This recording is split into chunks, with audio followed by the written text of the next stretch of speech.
Bien, amigos de Punto de Corte, continuamos en transmisión de Punto de Corte Radio a través de nuestras redes sociales, Twitter, Facebook y YouTube. Todo el resumen de noticias que hicimos en la primera hora de programa, en sintonía también con Fe y Alegría, 105.7 FM y 1390M. Pueden verlo en nuestro portal de la casa, www.pdctv.info. A esta hora, nosotros vamos a dar comienzo a nuestra segunda sección, Hablemos con, en donde vamos a estar conversando sobre este tema del referéndum revocatorio, que mucho está dando debate. Incluso pudieron ver la transmisión en vivo, esta comunicación que hicimos desde el Consejo Nacional Electoral, en donde una comisión promotora consignó ante el CNE pues una petición de aclarar pues los puntos para activar el referéndum revocatorio y pues de alguna forma pues dilucidar esas dudas que hay sobre los tiempos, los lapsos, ¿no? Ya hablábamos pues que la elección de Nicolás Maduro, la reelección, fue en el año 2018, pero la toma de posesión fue en el año 2019. Estos lapsos de tiempo pues se prestan para interpretación de la Constitución y los lapsos, y precisamente nosotros a esta hora vamos a dar comienzo a nuestra segunda sección para pues detallar un poco más sobre ello. Adelante. Hablemos con. Hablemos con. Muy bien. Bien, a esta hora tengo vía telefónica al abogado Ángel Serpa. Él es docente de Derecho Penal, pues reconocido abogado de mucha trayectoria en Venezuela, a quien le doy los buenos días y la bienvenida a Punto de Corte Radio. Abogado, ¿cómo está? ¿Nos escucha? Bien, tenemos problemas en las comunicaciones. Vamos a intentar nuevamente establecer esta llamada telefónica con el abogado. Fíjense, en nuestro portal de la casa, www.pdctv.info, tenemos una nota informativa con detalles de cómo deben ser los lapsos o cuándo se puede activar el referéndum revocatorio. Abogado, ¿cómo está? ¿Nos escucha? Buenas, ¿cómo está? Bien, ahora sí los escuchamos. Muchísimas gracias por atender nuestra llamada. Sabemos que hay algunos problemas en las telecomunicaciones, sin embargo vamos a intentar pues tratar de establecer pues esta comunicación y que usted nos informe de alguna forma más detallada, más específica sobre este referéndum revocatorio, ¿no? Su apreciación, si de alguna forma, en principio quisiera saber si significa realmente una posibilidad para una salida democrática en Venezuela, tomando en cuenta el precedente del año 2016, ¿no? Cuando se intentó, pero se frustró por el Tribunal Supremo de Justicia. ¿Cree usted, abogado, que esta activación del referéndum revocatorio pudiera ser una salida a la crisis institucional que existe en Venezuela? Bueno, es una esperanza. En realidad, lo del referéndum revocatorio forma parte de estos derechos que se incorporaron en la Constitución del año 1999, específicamente el capítulo 4 de la Constitución, que habla de los derechos políticos. Hay varios tipos de referéndum abrogatorio, por ejemplo, para anular leyes, y existe el referéndum revocatorio para los cargos de elección popular, es decir, tanto presidente de la República, gobernadores, alcaldes. Bueno, como tú bien lo mencionabas, hubo un antecedente en el año 2016 donde se recogieron unas firmas y de una forma muy extraña varios tribunales de control.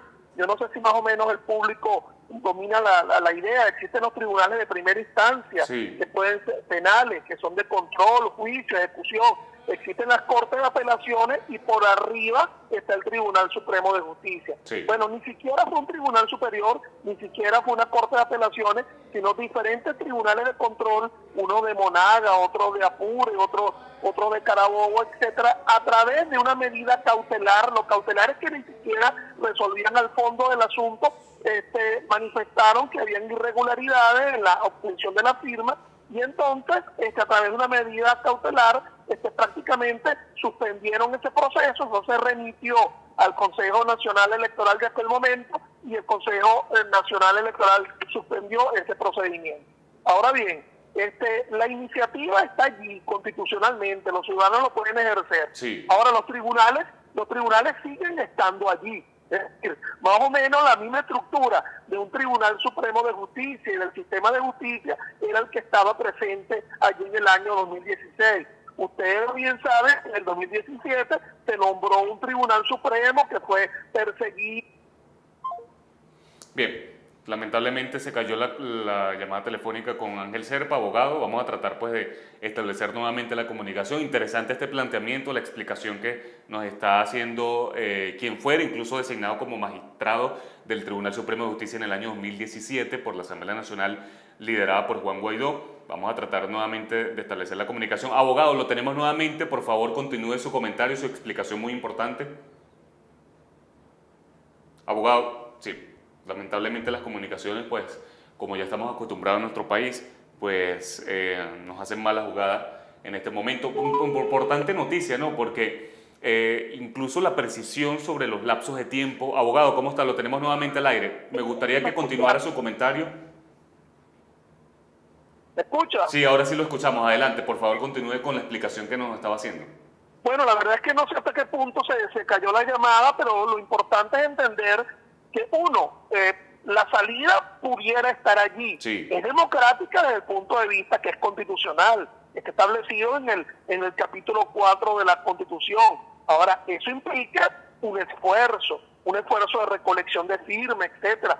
El antecedente que hubo en el año 2016 es un antecedente muy nefasto porque sí, tribunales de control de diferentes partes del país hicieron suspender el proceso, lo cual se remitió al tribunal, a la sala, al Consejo Nacional Electoral, y eso fue el efecto de suspensión. Es decir, esto se puede ver en tres perspectivas.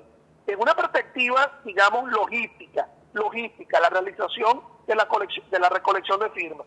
En una perspectiva, digamos, jurídica, es decir, que exista la posibilidad que de nuevo tribunales puedan suspender esto. Y una perspectiva política. En la perspectiva política, bueno, acude la idea, es realmente lo que conviene, realmente se está preparado para ello. Entonces hay que verlo, digamos, en tres perspectivas. Sí. Repito, la logística, la jurídica y la política.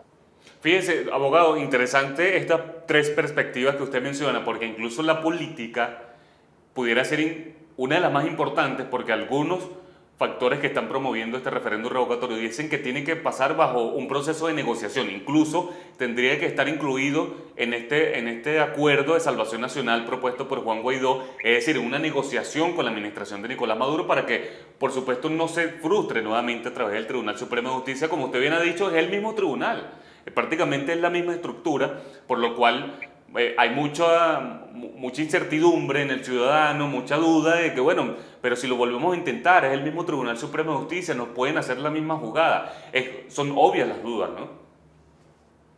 Bueno, la verdad es que ese acuerdo de salvación nacional en la estructuración ¿cómo se llama?, de los documentos que se han presentado, no está muy claro el tema del referéndum revocatorio. Ahora, si ello forma parte dentro de una negociación, bueno, ha de formar parte en el sentido de establecer lapsos, términos, plazo para ello.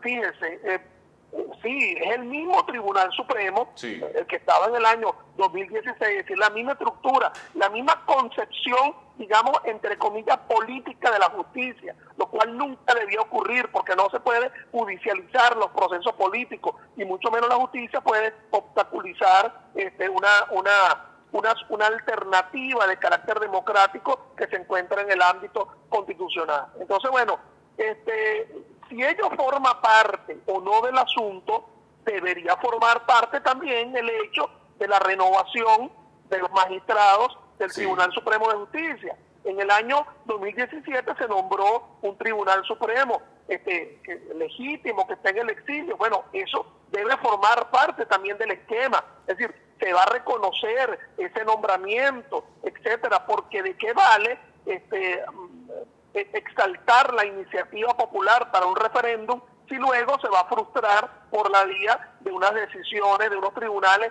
siquiera del Tribunal Supremo, como ocurrió en el año 2016, sino a través de primera instancia. Por cierto, eso fue bien extraño lo que ocurrió en el año 2016. En los tribunales penales, por ejemplo, quien puede presentar una querella, quien puede presentar una denuncia frente a una actuación es quien se considere víctima. Y entonces en este caso, la víctima en aquel momento tendría que ser necesariamente el presidente de la República, quien es el que iba a ser revocado. Y uno ve que quienes solicitaron, quienes presentaron las denuncias, las querellas ante esos tribunales penales, fueron personas en nada vinculados al presidente de la República, es decir, que prácticamente cualquiera podría solicitar ante estos tribunales, bajo el mismo esquema, una suspensión de ese proceso refrendario. Entonces, hay que verlo con mucho tino, de verdad, con mucho cuidado, Sí.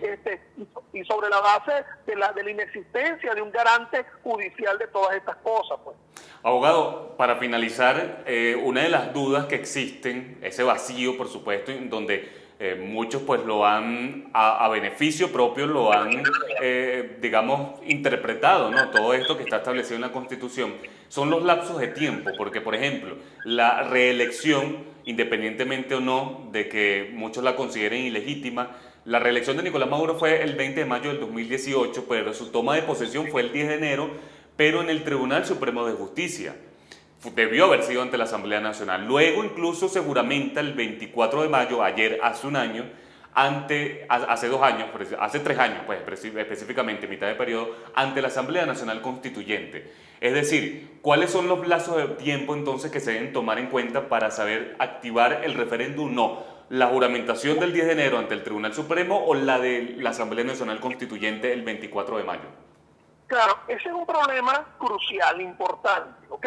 Porque mucha gente se plantea referéndum revocatorio de alguien que se le desconoce su legitimidad de elección. Entonces, Sí. sería una especie de que el referéndum revocatorio sobrevenidamente estaría legitimando o legitimando una Sí. elección que no se asume como legítima por muchos aspectos. Es decir, uno, por la manera como fue convocada a través de una Asamblea Nacional Constituyente. Reconozco que ese es un problema importante, ¿okay? Sí. El problema, pero hay que asumir también un criterio, digamos, de pie sobre la tierra. Es decir, lo que los filósofos hablaban de la autoritas, de la autoridad. Es decir, ¿quién está ejerciendo efectivamente un poder público? Es decir, ¿quién está, como se dice, quién está en Miraflores? Es decir, ¿de dónde se está generando el problema? Ahí hay un problema fundamental, pero tú me estás preguntando con respecto al tema de los lapsos, de Sí. cuando, de todas, meses más, meses menos, porque el año que viene sí estaríamos dentro de esa posibilidad de la activación de ese referéndum, ¿ok? Cualquiera sea el mecanismo a partir del cual se origine el cómputo de los lapsos, del lapso de permanencia de Maduro en la presidencia, ¿ok? Fíjese, abogado, pero usted menciona algo también importante, ¿no? El tema de la legitimación. Su percepción, una opinión muy personal, por supuesto, con base a toda su preparación dentro del derecho, por supuesto, en Venezuela. ¿Cómo abordar esto, no? Porque es interesante ese punto, ¿no? Pudiera estar legitimando, pero más allá de eso es quien ostenta el poder, es quien estará allí desde 2013 incluso, más allá de su legitimidad o no. Entonces, es importante, volvimos a caer la llamada con el abogado Ángel Serpa, vamos a tratar de establecer nuevamente comunicación para que nos detalle esto, ¿no? Es importante tener una interpretación de alguien que conozca, por supuesto, el derecho en Venezuela, que conozca a profundidad la Constitución y quién más que alguien que fue incluso nombrado como magistrado del Tribunal Supremo de Justicia en el año 2017, ese Tribunal Supremo de Justicia que se encuentra en el exilio, por cierto. El abogado Ángel Serpa estuvo incluso detenido un par de meses en el SEBIN por haberse juramentado ante el Tribunal Supremo de Justicia. Bien, no podemos establecer comunicación en este momento, sin embargo vamos a tratar en las próximas horas de tener esa precisión por parte del abogado Ángel Serpa. Ha quedado claro, por supuesto, esta apreciación, esta interpretación, estas precisiones sobre cómo activar y cuándo activar el referéndum revocatorio. Nosotros, a propósito de ello, les recordamos que en nuestro portal de la casa www.pdctv.info va a encontrar con detalle no solamente el documento que consignó hoy el comité promotor del revocatorio a Nicolás Maduro ante el CNE, sino también, por supuesto, las declaraciones, las impresiones sobre ello. Hace minutos entonces tuvimos un equipo de reportería ahí en el CNE en el momento de los hechos, en donde, por supuesto, nos mencionaron con detalle todo ello y usted puede encontrarlo también en nuestro canal, Punto de Corte TV, nuestro canal de YouTube. También, por supuesto, los invitamos a que se mantengan conectados en nuestras redes sociales para que hagan seguimiento al resto de la programación de Punto de Corte Televisión. Nos despedimos. En el control técnico Humberto Pernía, en la producción y locución quien les habló Joan Álvarez. Ya hasta la próxima ocasión, el día de mañana a la misma hora, desde las 10 de la mañana, a través del dial 105.7 FM y 1390 de Fe y Alegría, por supuesto en transmisión simultánea en nuestras 3 redes sociales, en Twitter, Facebook y YouTube. Que tengan todos el mejor día posible.